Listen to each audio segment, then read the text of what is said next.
स्वर्गीय इंदिरा गांधी यांची हत्या झाली होती।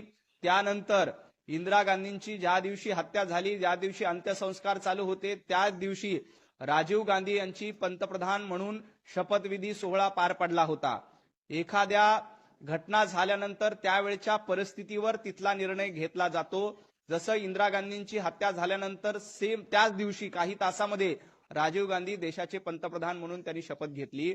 त्या घटनेनुसार त्या स्थितीनुसार ते निर्णय घ्यावे लागतात।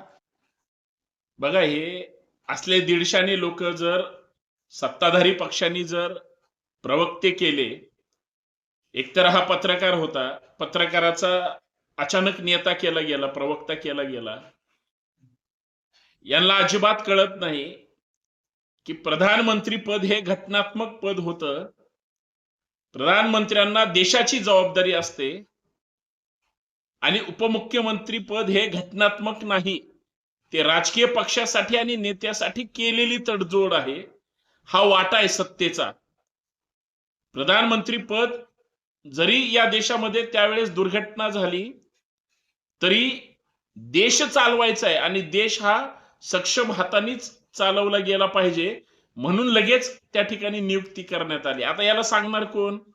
म्हणजे प्रधानमंत्री आणि उपमुख्यमंत्री ह्या दोन पदात जर हा माणूस तुलना करत असेल तर ह्यांच्या बुद्धीची कीव करावी तेवढी कमी आहे। परंतु मला एक गोष्ट कळत नाही, एखाद्या गोष्टीचं किती अज्ञानातून समर्थन करावं हे असल्या ह्या लोकांकडून शिकावं का ह्या लोकांचा तमाशा पाहावा असं आता लोकांना वाटायला लागलंय।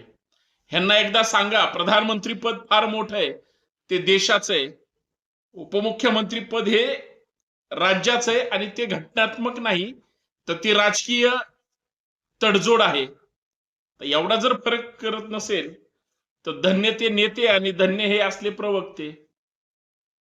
बाकी माणसापेक्षा खुर्ची महत्वाची आहे, हे फक्त या माध्यमातून मला सांगायचंय। बाकी तुमच्या लक्षात आलं असेल। जय शिवराय, जय महाराष्ट्र।